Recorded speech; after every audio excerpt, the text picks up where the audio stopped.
A very good afternoon and welcome to Faith Heroes on Patkomafani Conversations. It is that time of the afternoon when we get together, look at that Bible character and ask pertinent questions. Ask pertinent questions. What was God's purpose about this particular character? What is it that God wanted us to learn about that character? And what is it that He wanted us to learn about Him in reference to the great things and the work of saving the souls, which heaven is always busy with? Okay, so we kind of investigate, God's intentions about, certain Bible characters. And trust me, we're going to do this with all Bible characters. All. Oh, I don't know how many Bible characters are there, but we're going to do this with all. Those who have names and those who don't have names. By the grace of God, we will do this. We're going to do this. All right. We just want to remind you of very, very critical aspects while my colleagues are settling.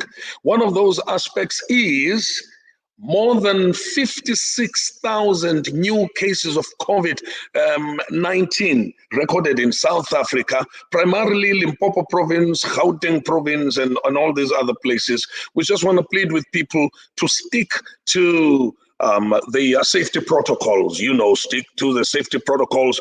Always wear your mask when you know that you're going to be out there meeting people, and maintain that social distance. Wash your hands with soap, at least 30 seconds minimum, or sanitize. And this is very important. This is very important. It may even be as important as us making it our opening and closing billboard with every episode, because we are worried. We are worried. Some of us in the studio, we have been in a situation where we were fighting with COVID-19. And to those of you that are watching now, if you've lost your loved ones due to COVID-19, we'd love to say we feel for you.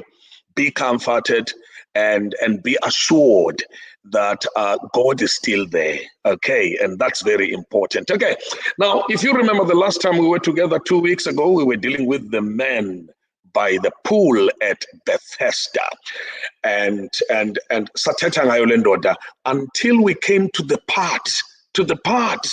And his response. And today we're going to be starting with his response. Okay, we're going to be starting with his response, where he says, "Sir, I have no one." And "Sir, I have no one when the water is troubled to put me into the pool. But while I'm coming, another one steppeth down and steppeth ahead of me." Oh, Nkosi yami. Sizabuza imibuzo pertinent today along this particular response. What is it that Christ says? And when he goes, who does he meet? Okay, and who does he meet? And those people he encounters, what do they say to him? What questions do they ask him? What answers does he give them? Do we relate, you and I, with the questions that were asked this man as he was on his way home? It is the Sabbath day, and he is told to carry his mat and go. So there's a whole lot of questions. The theologians are in the studio. Let me welcome them. Let me welcome the theologians that will be answering all these questions today. Pastor Mapumulo, Ingwenya, napha ku-TOC sebembiza, Yangwenya, kule micimbi ye-TOC. Yangwenya. Yeah, no, we welcome you, Ngwenya. It looks like, I don't know, man. It looks like today we're going to have to be confronted with a lot of questions. Where you and I don't know about you, but me, I see myself sometimes identifying with the people that he encountered as he was told to take his mat and go. So somehow with the viewers, there's going to be someone who may say, I identify with him. So wherever you are, you may identify with somebody here today. Pastor Blose and Mente Ujola, he is joining us naye namhlanje usestudio. Istudio sakhe sibizwa CB10, i-registration yaso CB10, i-number plate yemoto ke leyo ya CB10. Ukwa-studio CB10 uJola Jola, a warm welcome mfundisi wami. It's good to have you. Kungona izawuvuthwa namhlanje le topic xa lo mfo ephendula umbuzo okokuba uyafuna nokuphila athi andinamntu. We're going to take it from there, mfundisi wami, and I know that uStu, uNinja, okay, uMadiba, we've been talking to him at backstage while he is settling at home and jumping from the car and getting at home. And what are some of the important and pertinent questions that we should be asking today?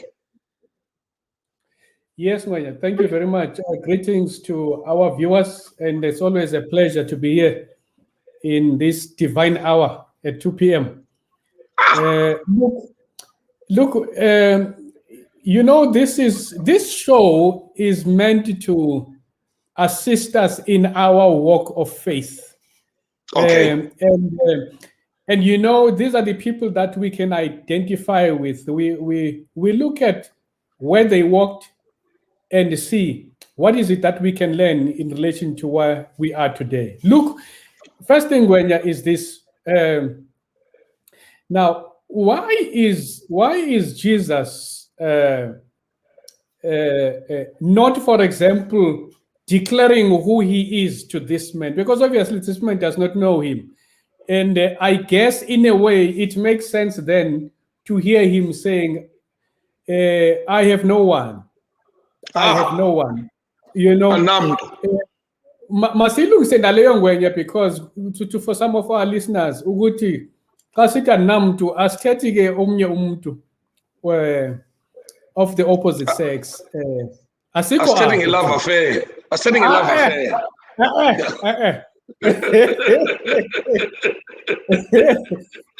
Now here's the question. Jola, you agree uba akukathethwa ngezothando xa kusithiwa andinamntu? Asikafiki apho Butiza, asikafiki apho. Asikafiki. Look, Mapumulo, I think before we get to that question or his response, I think it is very important to note that when John begins this chapter 5, he says, after these things. Now, and as a student of John will know that whenever John uses the phrase after these things, the story that is going to relate or narrate is connected to the preceding story. Whenever in the Gospel of John, whenever John says after these things, you must know there is a connection between the story that is coming and the previous story. And now there is a contrast between these two stories. I think let's begin there, and we will appreciate his response when he says, I have no man. Now, in the previous account that John related, he relates a story of a man who goes to Jesus, who has faith in Jesus. He goes to him and he says, my son is sick. And Jesus tells him, that his son has been healed. Obviously, the healing of the son takes place in the absence of Jesus. Now, when you come to the story, you see a man who does not go to Jesus to ask for healing because he's invalid. He cannot move. Therefore, in this particular story, people do not go to Jesus, but it is him who goes to them. So this story shows that contrast. This story shows that contrast, that in the previous story, we have someone who has the ability to go to him. But in this particular story, John stresses that this man had been invalid for 38 years. So it is Jesus who goes to him. Look, I don't know where you are. I don't know what your circumstances are in life. When Jesus says, come to me, all ye who are heavy laden. If you can't go, don't worry. He will come to you because he is a Jesus who comes. Actually, this story the essence of the Gospel of John, because the Gospel of John is about a Jesus who moved from heaven and came to people, to earth. Because in John 1:1 says, in the beginning was the Word. And then in verse 14 it says, and the Word became flesh and he dwelt among men. So this story captures that very essence of a God who moves from his place to where his creatures are. So I think that's the very first point that is important. It is that Jesus moved to this man. And also, as Mapumulo, pointed out, he does not introduce himself as a Jesus. So this man did not know him. So therefore, he did not have faith in him because he did not know him. Unlike the man in chapter 4 who knew Jesus and who had faith in Jesus. Therefore, he went to him and asked him to perform a miracle for his son. So this man did not know him. This man did not have faith in him. Hence, he responds and says, I have no more that was standing in front of him. this very man who was seen by Pilate in the judgment hall of Pilate, after examining him, and then he says, behold the man. That very man was standing in front of him. I thought I should just highlight that point. Number one, he did not have capacity to go to him, therefore it was Jesus who went to him. Number two, he did not know him, therefore he did not have faith in him. So his healing was not as a result of his faith, because he did not have faith. Hence he says, I have no man, because he was not cognizant of the man who was standing in front of him.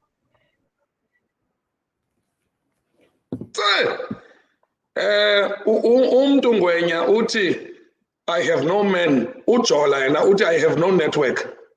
Uti ujola wena. Ujola ukona. Yena uti, I have no network.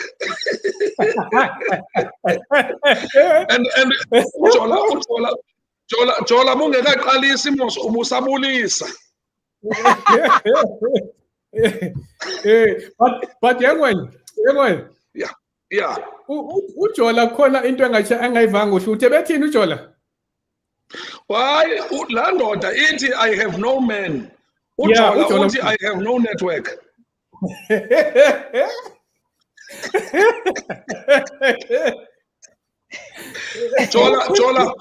Jola, you bringing out something endingafuni ukuyiphosa.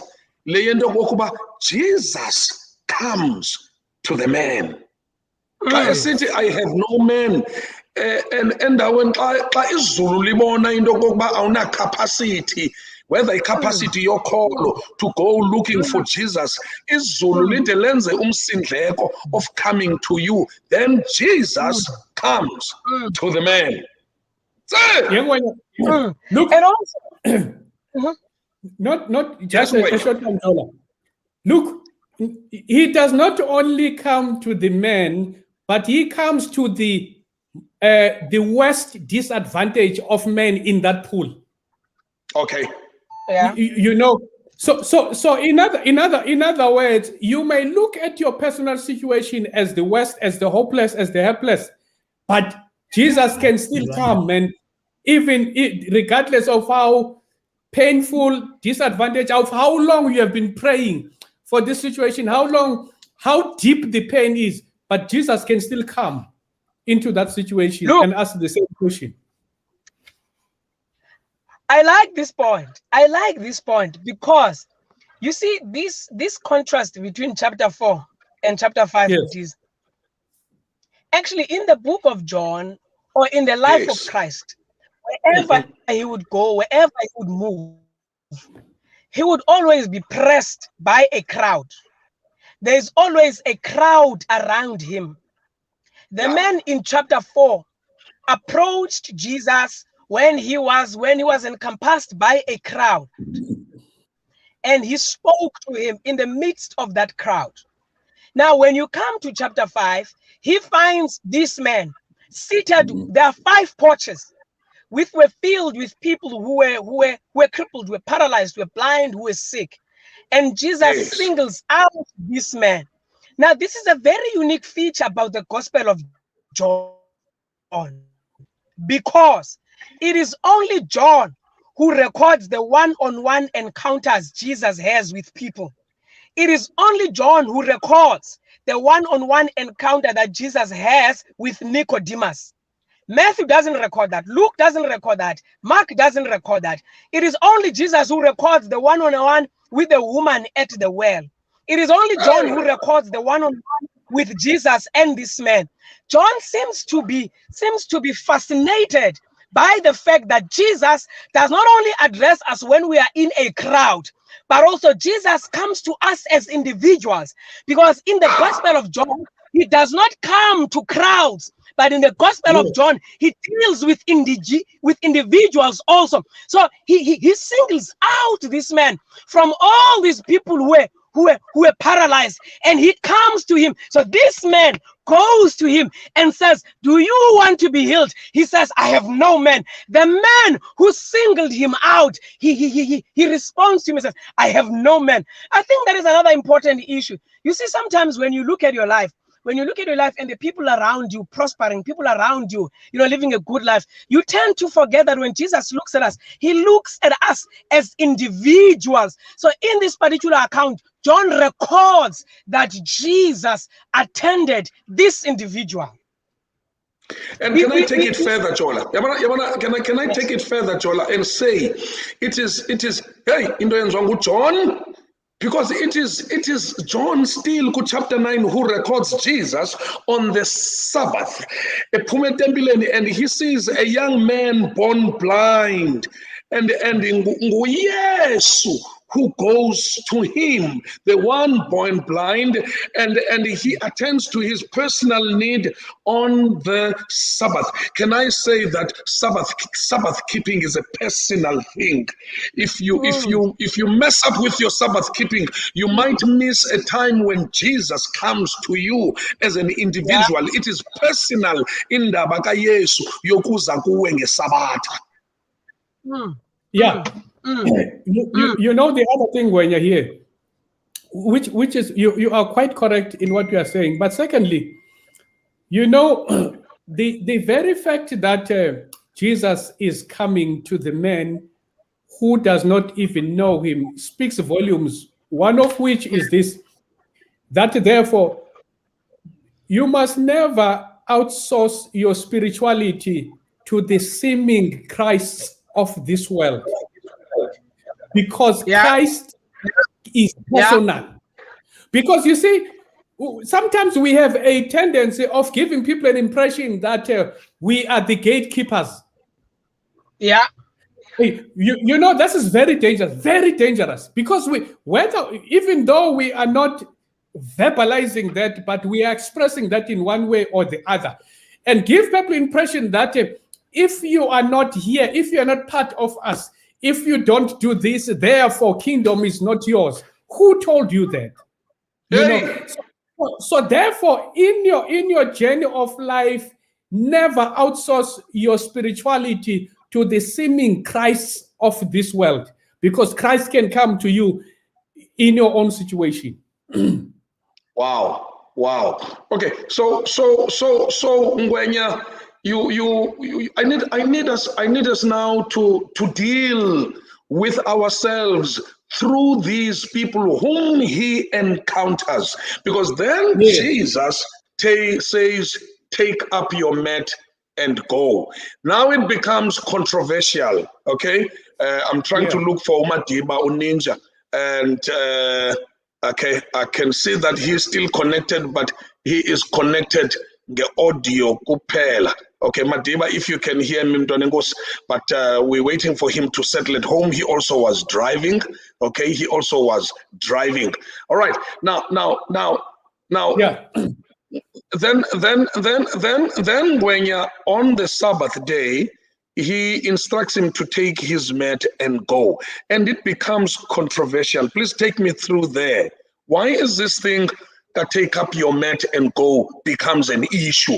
Why are the brethren making an issue? Why are the pastors and the elders making and the deacons making an issue? Xa uYesu ephilisa umuntu athi take up your mat and go. All right. Well, the first one, when just before the going, so Jesus says, rise up, take up your bed and walk. Now there is a very critical also lesson here, because this man does not know who he's talking to. And Jesus does not reveal himself, but he just speaks the word and say, rise up.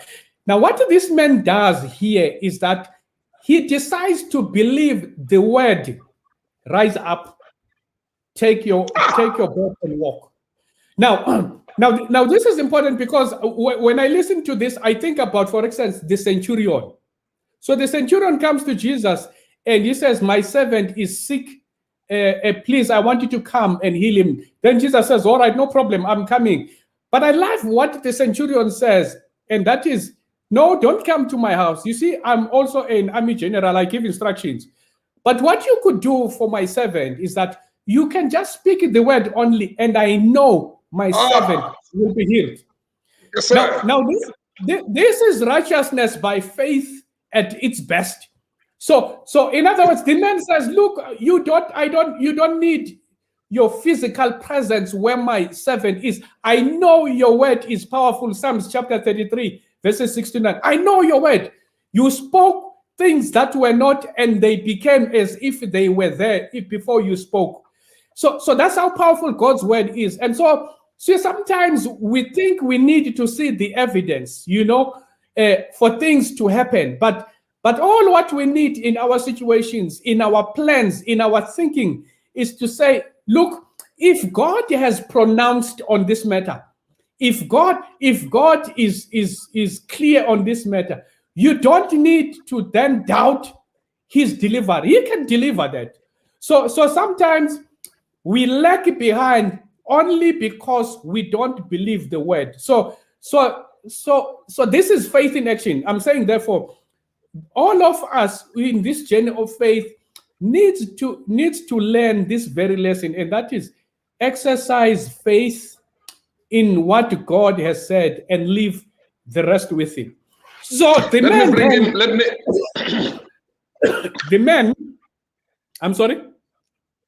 No. I just wanted to acknowledge arrival ka Pastor Blose. Ninja, I need to bring you in here. And to ninjas, that's where we are now. Siglandau eti andinam oza kuthi xa amanzi egqobhagqobhekile xa ndithi ndiyangena kuvela omnye andi overtake. There's a lot that happens after that, but we're bringing this here because somehow we are being exposed to the response for OT and Dinamdu and everything else that fails. Let me welcome you, and please do make your pronouncements and you make your input from where we are now. Say, I have no man. All right. Madema? So Butiza, I've come. Uyangizwa Butiza? Yes, sir. Loud and clear. All right. Can I just greet the saints, man, and apologize for being late? It's the Sabbath. It's the day of work for some of us. While some are resting, we are working. So I do apologize for that, though, for being late and for not keeping to the time. I did commit an hour to this program, and so I'm going to give an hour to this program. Before the hour ends,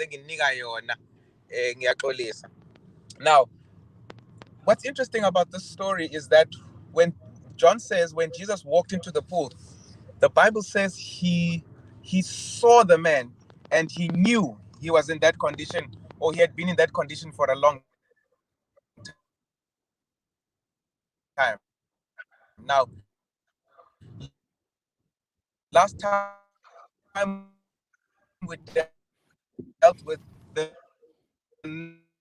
knowing what it means for Christ to have known what this man was going. But moment was not only was his condition diminishing him, but also his condition had rendered him invalid and invisible, right? That makes Jesus walking in and seeing him particularly significant, because he's dealing with a man who's not only suffering an ailment, but also the stigma attached to the ailment, right? So this man has had 38 years of invisibility, 38 years of being ignored, 38 years of no one being there for him. He had gotten to a point where he had become his problem. He now identified with his problem. And that is why when Jesus walks in, the first thing that John tells us is that this Jesus saw him, because he was invisible, and he had been invisible and unseen for a long time. I must make an application here. I must make an application as I'm driving in to my house. The application is, right, that it is quite possible to believe and assume that your suffering occurs in isolation and away from God's sight, that God cannot see you or God does not see you. That the reason why your suffering endures and continues is precisely because God has lost sight of you, and because God's eye is no longer resting upon you, right? The conditions we suffer, the situations and the challenges we experience, do that precisely. They render us invisible. They render us invalid, right? But Jesus sees us. Jesus recognizes us. Jesus is aware of us. That is why then, right? That now this, John says, Jesus saw him. This is occurring on the side of Jesus. This man has not seen Jesus. This man is not aware that he's been seen by Jesus. That is why his response is that of someone who is unseen, someone who is abandoned, right? Even though he's in the presence of someone who stepped into his situation, particularly and specifically to assist him. Okay, so I did touch on this last time, that be careful of allowing your situation from blinding you to the redemption that has now entered in order to deliver and save you. So when this man says, I have no one, when he says, he's not just talking about his present reality, but he's talking about something that he has 38 experience with. He has 38 years experience of, right? I want to share this with people and say, just because people abandon you, just because people's lives seem, you don't relate to the success that other people are experiencing, are enjoying, does not mean that God has forgotten and has lost sight of you. Okay, do not become the sum total of your abandonment. Do not become the sum total of your suffering, right? That God is still aware of what you're experiencing. He's still aware of what you are going through. God sees you.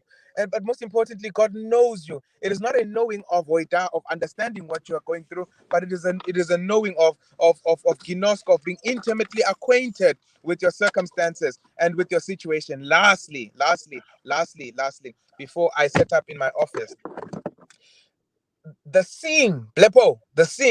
Jesus becoming aware of this man, this seeing that Jesus does, is not one of just taking note of him, right? It's not one of him just occupying the sight of Jesus, but the seeing of Jesus is a piercing one that does not look at only his paralysis, but also looks at the impact that his paralysis has had on him. Okay.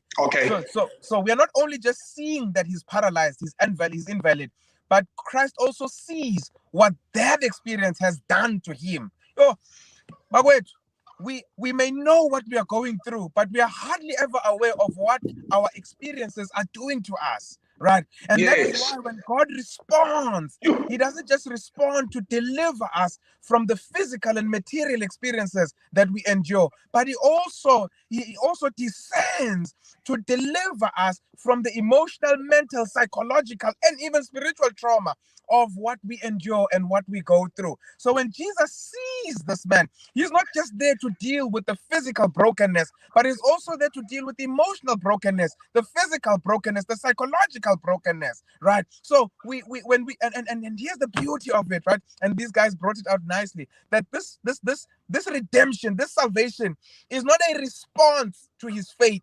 It is a response to his lack of faith.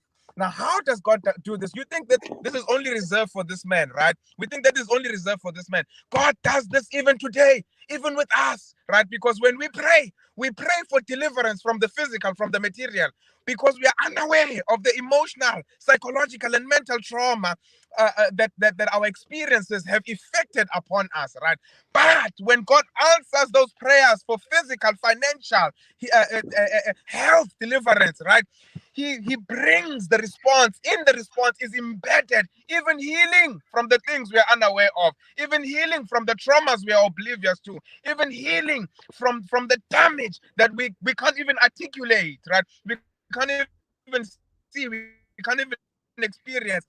Hey man, this guy was so wounded, right, by his experience that he can't even see someone who's there for him, right? And that's what our experiences do to us. They blind us to the help that has arrived. They blind us to the help that is incarnate, right? This is not a help that is in the situation with us, but it is a help that is incarnate. In other words, Jesus doesn't just enter the well, he also enters into his experience, right? When Jesus walked in, he doesn't just walk into the pool, but he walks into his experience. That's why he sees and he knows, because he's intimately acquainted with what he's going through.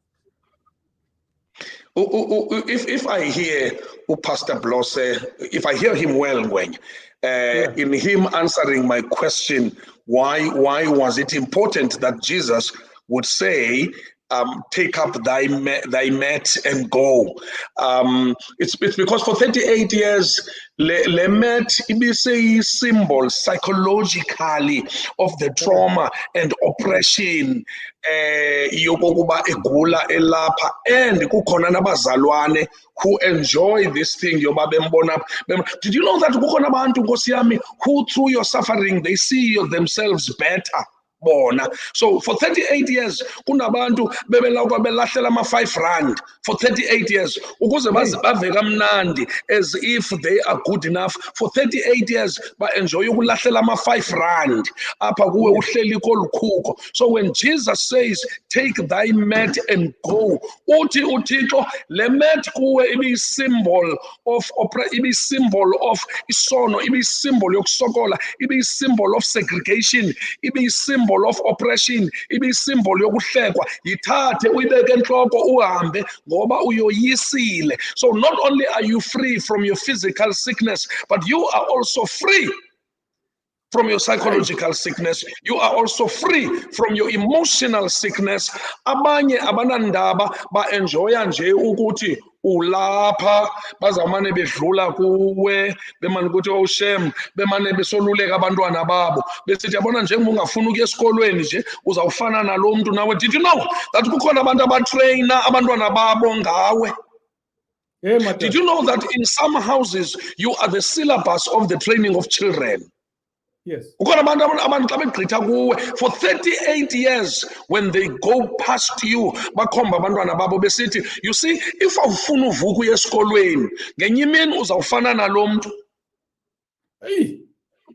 And that is why it was important for liberation yalo muntu spiritually, liberation yakhe socially, liberation yakhe physically, liberation yakhe psychologically. Athathe imat ahambe nayo, le ibe yi-symbol yokucinezeleka, ibe yi-symbol, ibe yi-crown of victory. Ahambe nayo le mat ibe yi-crown of victory ngoba woyisile kuzo zonke aspects zakhe. I think Pastor Blose undincedile. Yayibona ngwenya broadly le ndaba ka take up thy mat. But gentlemen, I want us to move to something that is very important, and I'm going to read this from the passage. So the Jews said unto him that was cured, it is the Sabbath, and it is not lawful for you to take up your bed. But he answered them, he that made me whole said unto me, take up thy bed and walk. Then they asked him, who is that man that said to you, take up thy bed and walk? Before so who is he that said to you, take up thy mat and go? You know, when Something very interesting here is that Jesus does not introduce himself until at the temple to this man. And he gets there and they say they have a problem with this. They have a problem with him carrying this thing. Now, the problem comes here, and that is, you see, the Jews had established their own rules for worship of their religion. Now, the rules were so much stringent and foolish at the same time, such that, I mean, the Jews would not turn the lights on when the Sabbath started. They would ask a neighbor, Gentile, to come and turn the lights on, because it meant you are working if you turn the lights on.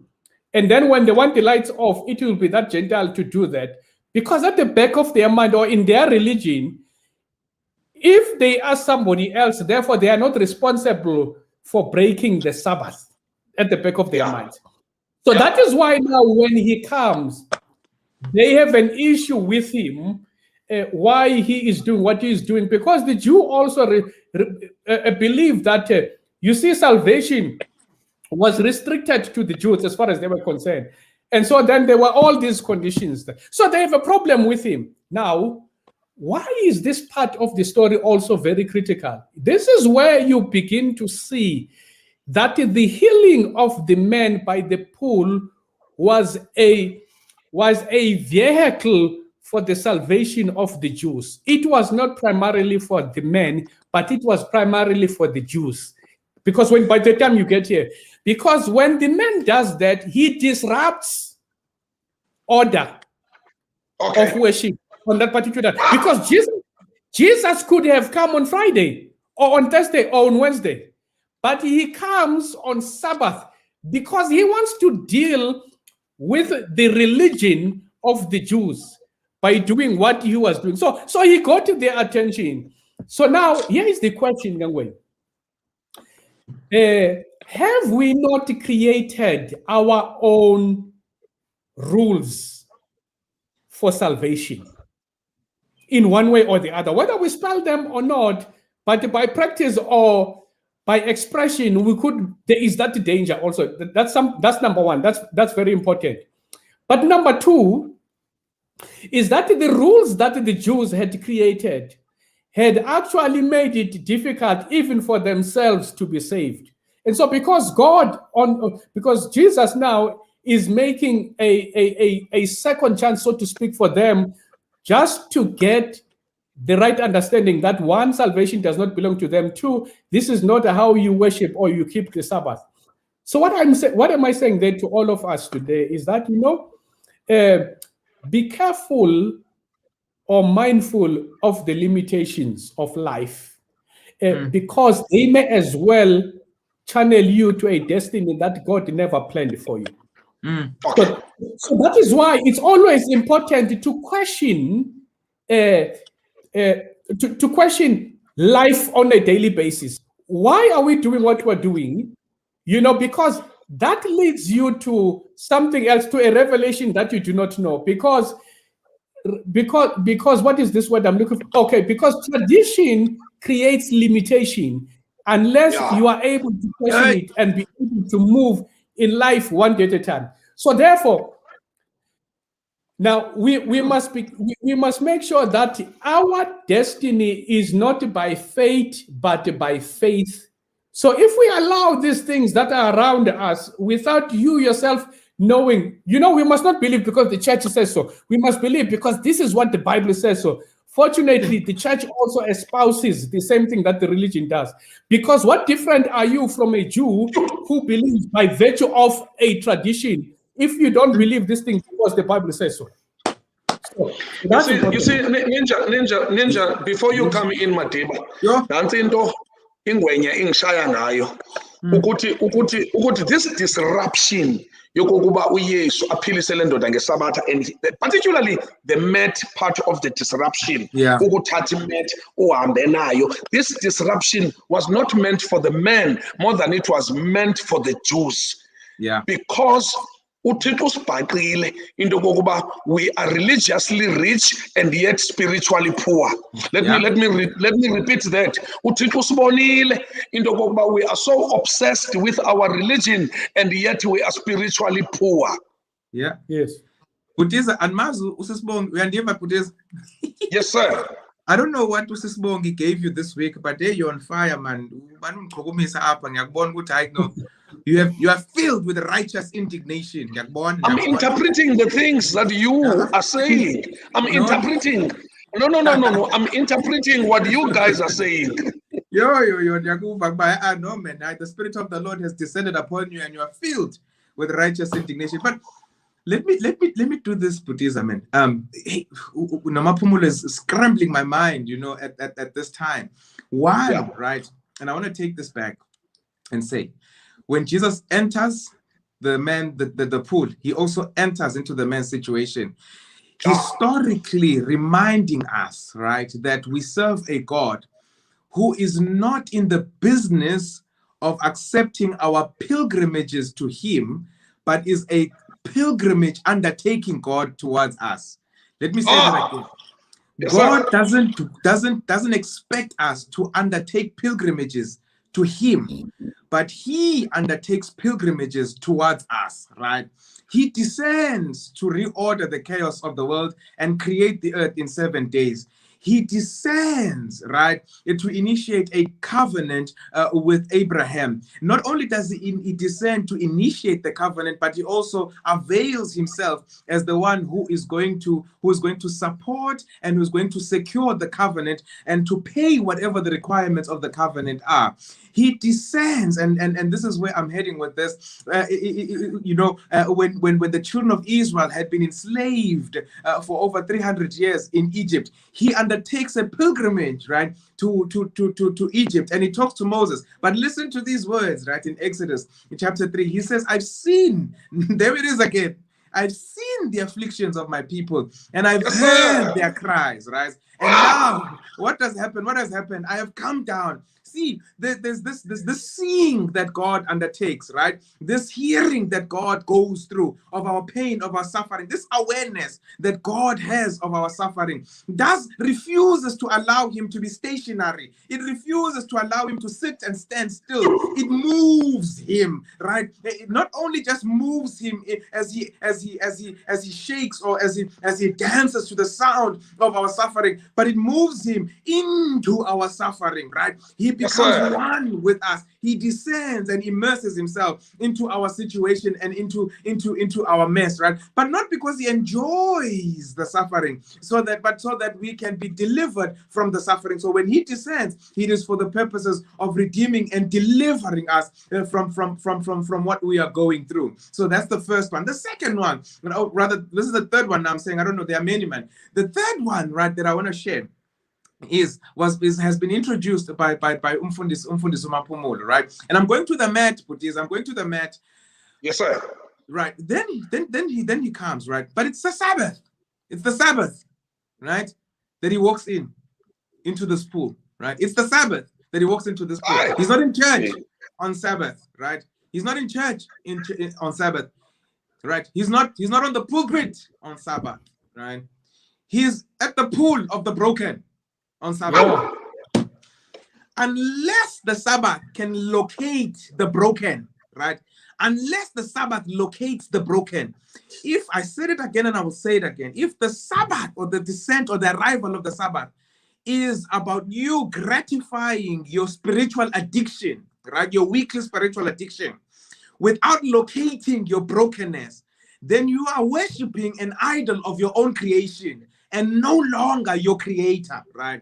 What the Sabbath does is the descent of God into a broken world, fills it with his fullness and completion, and then imparts it onto this broken world. And when the Sabbath, when the Sabbath ascends, when the Sabbath departs, right, It does not leave the world as it found it, but leaves the world a healed, enabled, able world, a visible people, a people who have been mended, right, by this eternal encounter, by this eternal collision with the divine, with eternity on the Sabbath. It was Joshua Heschel who said, on the Sabbath, eternity utters a day. Therefore, we cannot be visited by the Sabbath and by eternity on the Sabbath, and eternity departs, leaving us with no marks, with no evidence of the encounter that we've had with eternity, right?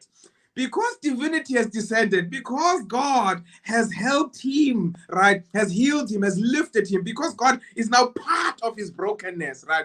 His brokenness can no longer be a source and cause of discomfort. It is no longer a source of trauma. It now becomes a source with which you can use to brag. It is a source that it becomes a testimony, right? So I have come down, right? And what I've done in a moment, right? In this, woo, so Lord help me, right? So the Sabbath day, the Sabbath moment is not just that the day was the Sabbath. The Sabbath moment is that divinity entered brokenness and completed it. That is the Sabbath moment. That is the fullness of the Sabbath moment. That divinity shared is a part of its fullness and imparted it on a broken man, on a man who has no capacity to even recognize the opportunity for healing that was standing right before him, right? And so Jesus says, now I've entered into your situation, right? Therefore, let's deal with this match. That is now a 38-year-old reminder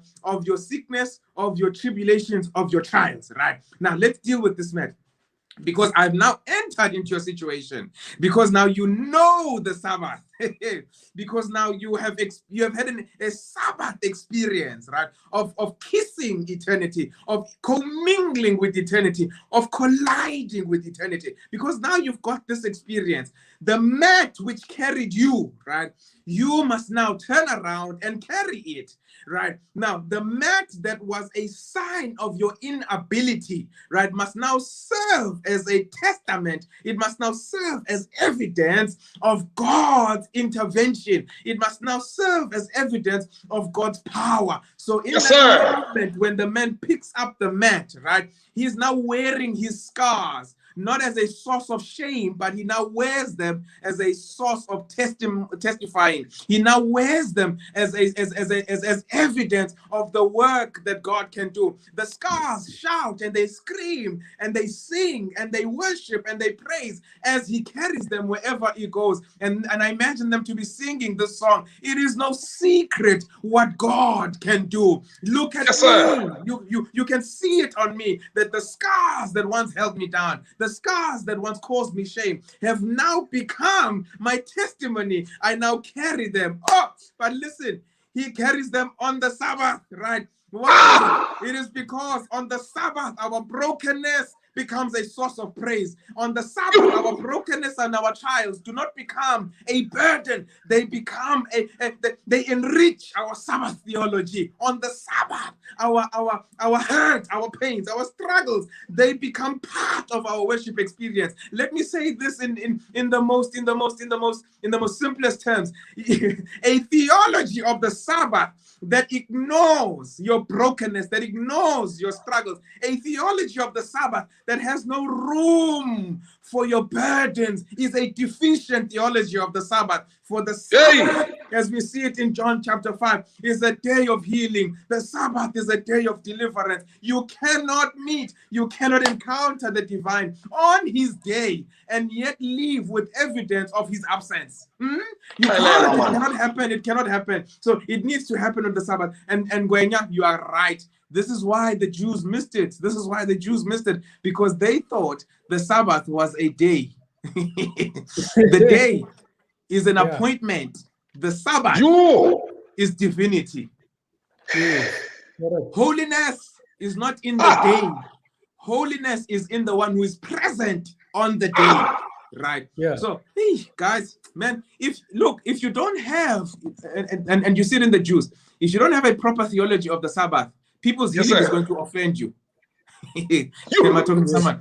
If you have a deficient theology of the Sabbath, right? If you have an unbiblical understanding of the Sabbath, people's healing is going to offend you. You're going to be offended by their healing because your theology of the Sabbath is deficient. It is lacking an encounter, right? A personal encounter. Man, this God we serve, He not only comes down when we're suffering, but then let me close this, Bethesda, right? This incarnation that God does is not only when we are at the pools of Bethesda suffering. It's not when we are slaves in Egypt. It's not on when He needs to come down to create, but He does this every 7 days. Where He comes down, imparts fullness, healing, life, departs, leaving us full, whole, anticipating for yet another encounter with Him. Every 7 days, He inserts, engages, incarnates into our lives. He sees, He feels, He hears, He understands, because He experiences everything that you're going through. Amen. No, Mina, I think when you're just before you come in, because today I just brought my 2 ears with me, and what I'm hearing is exactly what I hear of John chapter 9. Because there he on the Sabbath again encounters this man born blind, but he goes beyond that, and then he puts on the overall of being a creator. He steps down in front of the man, he makes mud, and he spits into the soil, and he makes mud, and he puts on the eyes of the man born blind on the Sabbath. And what I'm hearing from Pastor Blose is exactly that. Cooperation on the day of the Sabbath. And then he tells him to take a walk. Kukole walk, Gesabata. Walk, take your mat and walk. And again, a man with Udaka, emehlweni, he's told to walk to the pool at Shiloh and wash. But we know who Shiloh is. In other words, as he walks to the pool of Shiloh, Jesus says, I have put the mud on your eyes, but come unto me. Come unto me. I am Shiloh. Come unto me. And he comes to Jesus and he washes kuyesu. And so it amazes me the depth of the theology of Sabbath. Tina, when we think we're keeping Sabbath, we've broken Sabbath. We have not allowed God to heal someone on the Sabbath. Yeah. Bethesda. Hey, man, it's a day of healing, man. The Sabbath is anyways, let me allow you for a long time. Look, now here is a warning. Here is a warning. You must never look forward to pick up your mat unless you are prepared to disrupt people in the temple. Okay. Yes, never. sir. Because you see, Jesus is very disorderly. Jesus is very disorderly. So if you are prepared to do God's bidding, be ready to be a disruptor of life. Firstly, your own life is going to be disrupted. But secondly, other people's lives are going to be disrupted by how your life has changed. But two, when your life has changed, or when you pick up your mat, when you carry your mat, everybody will know and will see your mat. It will never be something that people are hearing about it, but people will see it. And therefore, in the walk of faith, there cannot be any secrecy as to whose you belong to. Yeah. And I think for many a times, we have done too much talk about Christ, but Christ is not being seen in our own lives. And this on its own it's a hindrance for those that need to pick up their own mats were in there from their own pools of Bethesda.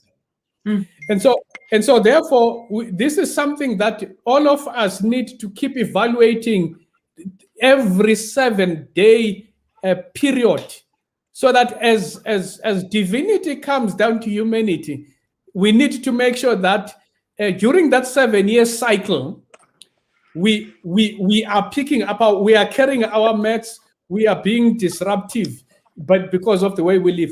You know, when you look at the world, inventors are disruptors. Inventors, they disrupt the world, but the world becomes beneficiaries of that disruption. And I think this is exactly what Christ expects of us as Christians in this world. That that's why Jesus says, the Bible says, when Christ is lifted up, therefore he will draw all men unto him. So that's another form of disruption that we do in this life. So therefore, Christianity is not about what we say, but it should be about what people see in us, about our walk. So in whatever we do or say, people must be able to see Christ in us. Now, now someone may be saying, hey, but when I look at this thing, man, of carrying a mat into the temple, that is too disruptive for my liking. And I said to you, look here, don't worry about what people would think about your change. Worry about or be concerned about what God thinks about your own life. One person said, don't worry, you know, the professionals built the Titanic, but amateurs built the ark. You, Kosiam.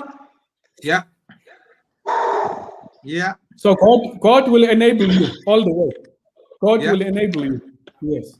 Well, with gentlemen, with the time, we no longer have time, but I will allow your close. Network. Yeah, he said when that man said, "I have no one," I have no network. Look, I mean, go ahead, Bob. Yeah, let me share this, man, with the sense, and I'm piggybacking on what you said, Angweng, that our healing is offensive, man, in a world that thrives on our suffering. Healing is offensive, especially in spiritual organizations that find spiritual significance and derive spiritual significance from our suffering, you know. And this looks like many things most of the time, you know. Married couples believe themselves to be better, they believe themselves to be relationally healthy when they see everyone divorcing around them, right? We have this tendency of deriving significance and importance from the destruction and suffering of others, right?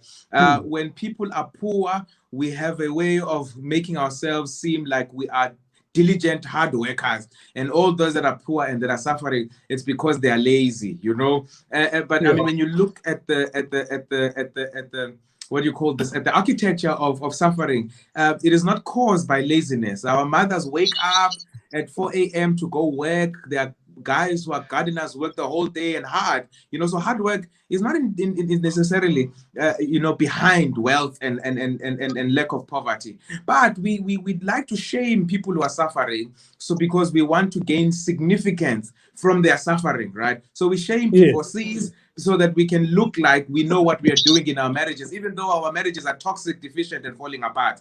We like to shame poor people so that we can position ourselves as hard workers. You know, we are beneficiaries of our hard work, even though we are really beneficiaries of God's providence. So healing, right, in that paradigm, healing in that context becomes offensive, because if I as a married man felt good about my marriage, not because my marriage is good, but I feel good about my marriage because I'm surrounded by couples who are divorcing and separating and are in trouble, right? When no couples around me are divorcing, when marriages are healing, when marriages are being mended, I suddenly lose what sets me apart, right? Because what set me apart was not that I'm good. It isn't that I was whole. What set me apart is that I was surrounded by brokenness, right?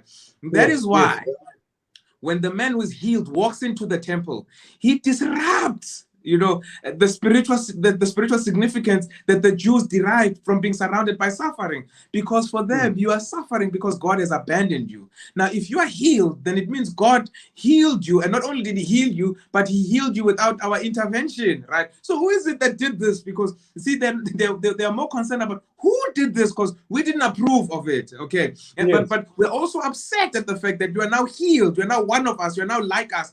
And in the absence of brokenness, we've got nothing that sets us apart, okay? I mean, I'll give you a clear biblical example. Luke chapter 15, the older brother and the younger brother. The older brother is upset, right? Because up until the point when the young man came home, he derived his significance, he derived his importance from the fact that he was unlike his brother, right? That's what made him feel good about himself, that he wasn't as lost as his brother, he wasn't as corrupt as his brother. But take away the brother, then we ask the older brother, what are you then, right? What are you without your brother? What are you without reference to your brother's suffering, without your brother's corruption? What are you? He's got nothing to point to. Do you know how we know that? Because when the brother comes back home, right, he's angry, right? He's angry. He says, I worked hard, I stayed here, i.e., I was unlike him, right? But when he comes back, he disrupts that. He's taken away, he's disrobed me of my spiritual significance, right? So I'm angry about this, about the fact that, so I'm not angry about the fact that he came home. I'm angry about what it means for him to come home. It disrobes me, it disrupts what my spirituality is predicated upon. My spirituality is predicated and built upon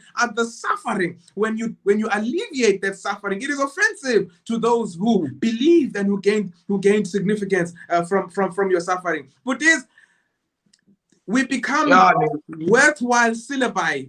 You know, that's the plural of syllabus, right? We become worthwhile syllabi because manit, right? As is the syllabus, right? We become worthwhile syllabi only for as long as God hasn't intervened in our lives, right? But at the moment God descends and intervenes in our lives, takes away the corruption, the drug addiction, takes away the anger, the cheating, the lying, the stealing, the dishonesty. He takes away everything that people used to highlight themselves as better, as spiritually strong. When God takes that away, it becomes disruptive because we have just taken away a syllabus. They don't know how to relate to their children unless they're surrounded by corruption and brokenness, right? And so this healing that God provides is precisely offensive, not because it is wrong in and of itself, not because it is premature, not because it is unspiritual.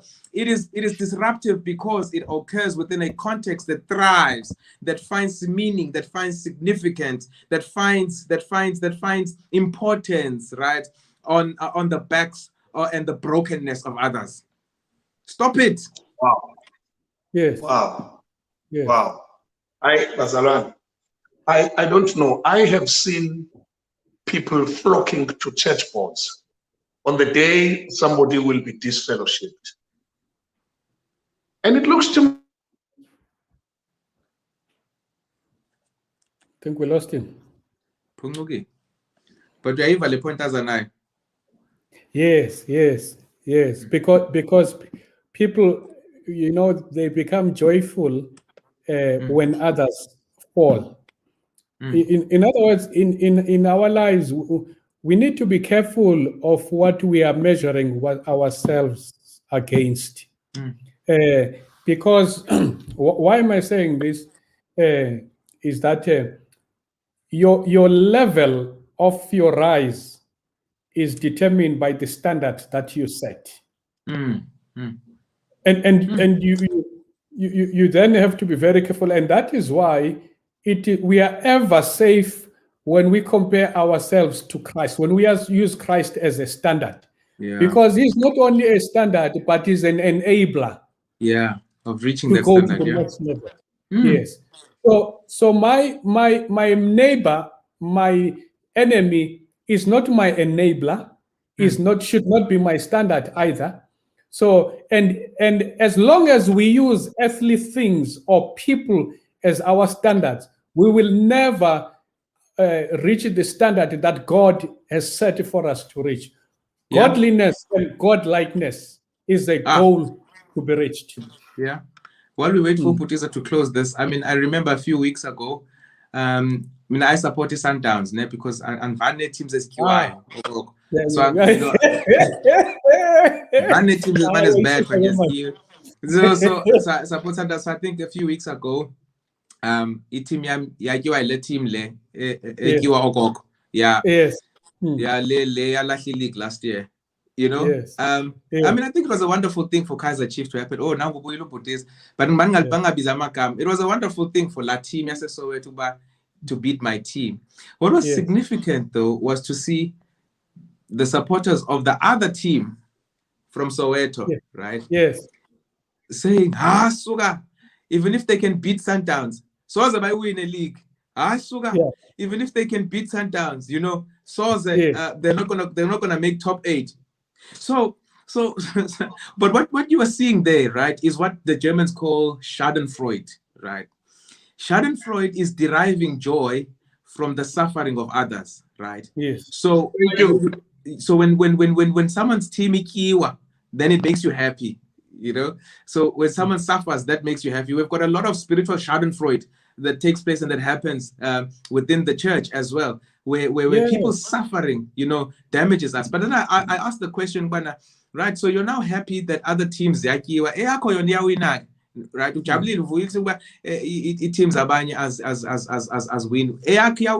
And that's why we do it, right? Because we don't want to reckon with the reality of our own mediocrity. We don't want to reckon with the reality of our own failures and our own misery. So we use the misery of others to shield us from our own lack and from our own misery. Sorry for that counseling session, but I feel I need to put it in that what you feel and what you think of others is more a reflection of you than it is of them.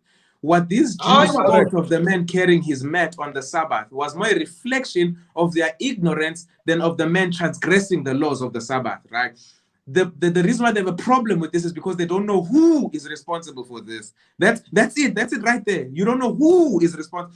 You don't know him. That's why you're offended. So his healing can only offend you in as far as you don't know the hand behind their healing. So what you make of their suffering is my reflection on you and not on them. Well, why is the older brother saying, I know this man, he went and squandered your livelihood and he spent it with prostitutes. Where were you? You were not there. He wasn't there. The older brother wasn't there. How does he know all of this? It's in his mind. It's in his mind, right? If I had access to the same resources and the same freedom, I was going to do the same thing. So then he makes his mind the young man's reality, right? And that's what we do, right? We transpose, we project our own brokenness on other people's situations. But what you are making of other people's situations is not what they're doing. It's a product and a result of your own insecurity and your own brokenness. It's a reflection on you. Reckon with that and deal with that. That's exactly, Madiba, what I was saying before I got cut off. And I'm happy that Uchiko a Bluetooth to your mind when I'm connected, because this is exactly what I wanted to say. I wanted to say what fascinates us about church boards and church business meetings. Fascinate exactly by that. Yeah. Correct. Yeah. Fascinate along. Yeah. Yeah. No, that is true. It's unfortunate, but that fascination is a reflection of the bankruptcy of Christ. Because where there is Christ, such will not exist. Yeah. So it's just a revelation of the absence of Christ in that heart, because you cannot, as a God-loving person, be joyful over someone's failure. It doesn't work like that. And I think maybe lastly on my part, to someone who is looking forward. That's your 1 minute parting shot, and then after that we will come to Madiba for his 1 minute parting shot. Then we close. Yes. Look, to someone who has been praying Oh, How? okay. Sorry, we lost him there. Sorry, we lost him by mistake. When if you can hear me, please do come back. Okay. In the meantime, just hit it there, Madiba. Okay. You know, but is for me, the most important thing about this session has not been what we have said. I mean, because Tina, we are in the background, we are seeing the difficulties, the challenges, you know, the fact that we were unable to dial in earlier on, the fact that we have all these technical glitches happening, the network breaks. I want to share that with the people that are watching, with the friends, that there's a lot that's been happening to ensure that this session doesn't take place, it doesn't happen. And the fact that it has happened in spite of all those challenges and all those difficulties, for me, is an indication that there's someone that God was fighting hard for to hear this message, that there was on this day, that someone needed to receive whatever we've said here. There's a word somewhere here for you, and your healing, right, is here today. And so I don't want you to dial off and go, right? Don't let go of the session until you find the word that was meant for you. God had to go through a lot to ensure that I'm here, to ensure Pastor Mente is here, Pastor Mapumulo is here, to ensure that Chawe's network holds up until this point. And I don't want you to leave this place. I don't want you to leave this broadcast without having found the word that God meant for your healing, the word that God meant for your mending, the word that God intended for your redemption. So that for me today has been the sermon that has been preached to me, right? That God needed us here, needed this session to happen, but not only that, He also needed you to watch this session. He needed you to be part of this session amidst all the troubles, right? He needed you to come here, or rather he was here for you in order to enable you to get up. But don't just leave. Pick up your mat and walk. Right? Pick up your mat and walk. Thank you, sir. Thank you, sir. Okay, Wenya, I want to bring you back again, so that you may wrap up what you were saying. As you pick up your mat, ask the Lord to help you, that your mat does not become your downfall. Of course, Baba. Because as you walk with your mat, remember there are people out there who are not looking forward to see you carrying your mat. And you may carry your mat and go back lower than where you were before. And so walk humbly before the Lord at all times. And because as you do that, you will not only be a blessing, you would not only be blessed, but you will also be a blessing to others. The man in the pool of Bethesda, when he went to the temple, those people were blessed because of that disruption. And therefore, picking up your mat means God wants to make you a blessing to someone who is stuck in his own tradition. God bless you. Have a great week ahead. Amen. Thank you. Thank you. Thank you so much. Well, I really want to thank the entire panel today, from Ujola, who did say he may not be with us for the rest of the broadcast. We know that they have a music program live from East London this afternoon, and he will be preaching there. But we appreciated the half an hour he spent with us. And guess what? He played the first half and scored a goal. And in the second half, Uninja then came in and played the second half, and he scored a lot of goals. And Wenya, you've always been there creating these goals. And I just want to thank the Lord for this broadcast. I have come out, I think, a better person in my determination to take my mat and walk humbly so. Your closing remarks, gentlemen, they did something to me as well. And I just want to thank the Lord for you. God bless you. Thanks to everybody that was tuning in and everybody that was part of the broadcast. We're coming back again this coming Saturday. We're going to be back again on Faith Heroes. Watch the space and watch the poster. By Thursday, Friday, see the poster and you will know who we're handling next week. God bless you. Goodbye. Bye-bye. Are you guys logging off now? Oh, bye-bye. Yeah.